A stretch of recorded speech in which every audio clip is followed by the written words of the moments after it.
Feather crochet is definitely here to stay, but cornrows and miracle knots aren't exactly for everyone. I just knew there had to be another way to use this product, so get ready to learn something new. We're diving into microlinks.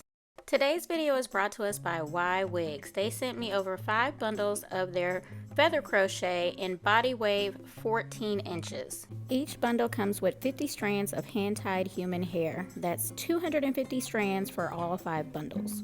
Now let me show you how I made these microlinks. Now you won't need any products for this install, just these tools. First up is this very small crochet hook.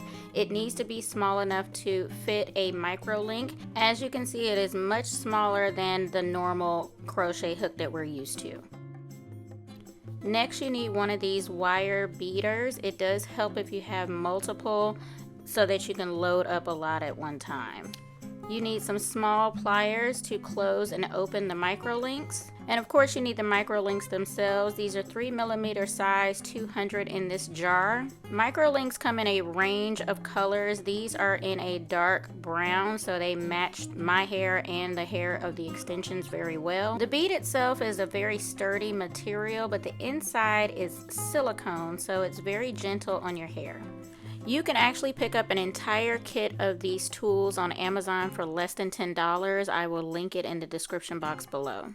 To prep the hair, I was only able to fit in 2 strands for these size microlinks. Technically, you can fit more in each link, however, you do need to leave some space to fit your natural hair.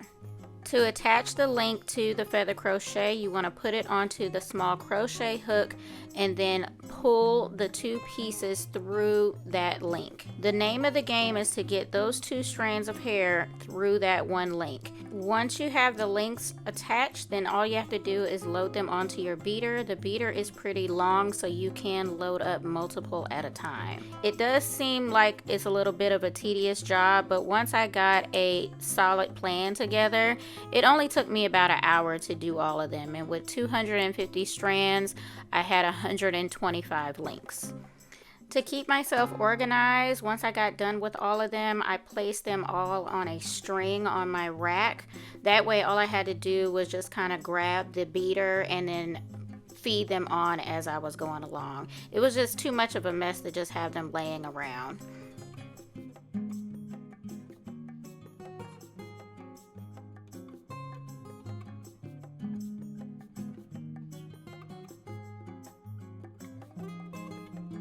Alright, here's the state of my natural hair. It is freshly washed and pressed. There is absolutely no product in it, which is very key for microlinks. You don't want to have any product in it because it will slide. I really didn't have a plan on how I was going to install this, so I just parted out my perimeter and then I just installed row by row, and I only grabbed the amount of pieces that I knew would fit comfortably inside each link.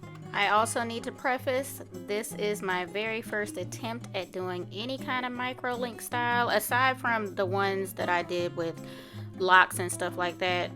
This is like the first real attempt at anything like that on my natural hair. This is 100% a DIY project. I have absolutely no intentions on adding this to my service menu, so please do not ask, and I don't want to hear nobody in the comments talking about you doing it all wrong. I'm doing it my way and I'm more than comfortable with it. Before I got started, I already told myself if I installed the first row and I didn't like how it felt, I was going to go back to the drawing board, but I was about halfway through when I was like, okay, I think we own to something here. So here's the method to the madness that I landed on. Basically, you're just gonna feed the hair through on the beater. Then what I did was I slid it up a little bit, and then to make sure it wasn't too close to the root or too tight, I pulled my hair downward, and then I made sure that the bead laid flat before I closed it up. It's also important to note that I am a fine hair girly. Yes, I look like I have a lot of hair when it's blown out, but when it's pressed, it is super flat and super fine. So if you're a thick haired girly or a high density person, your sections may not look like mine. You may need smaller sections for this size beader, or you need to get larger beads for your install. The largest beads I was able to find were 8mm, but I haven't looked everywhere, so do your research. My main concern having fine hair attempting this style was that the thread from the feather crochet might get caught on my hair or the beads would be pulling. And as I'm doing this voiceover, I've had the hair in several days and I have not experienced any of that. I was also a little concerned that the threads would show more, but actually the threads are hidden very well. They're actually underneath my natural hair, so I didn't have any problems with that. At this point, you couldn't tell me I hadn't cracked the code, baby. I cracked the code on this one. Now, because of this hair texture and because this is my first attempt at installing microlinks, while my hair is in this state, I'm definitely not going to attempt to wash my hair while it's in. I will probably remove them first and wash my hair and reinstall them. Will this work on curlier textures? I'm pretty sure it will, but there's only one way to find out, and that's for a future video. So if you're new to the channel, make sure you hit that subscribe button. We just hit 400K, so we're doing something right over here, y'all. And y'all know I had to test this hair out, so I've been walking around with this paddle brush just brushing the mess out of it just to see if anything slips out, and I can proudly say we are good to go. So with 5 full bundles, it did end up being a lot of hair, so this is actually about 4.5, and I honestly could have gotten away with just 4 because the hair is pretty thick and full, but you saw how flat my hair was in the beginning, so I need all the volume I can get. And yes, I can put this up in a pony. I can't put it up in a high pony because, you know, my leave out is still pretty short, but I can get a little something going there. Listen, I was so excited to make this video. I was so proud of myself for figuring this out. But wait, let me show you real quick how to remove these. So when you install the bead, you flatten it out just like this. When you go to remove the bead, you just flatten it out the opposite direction.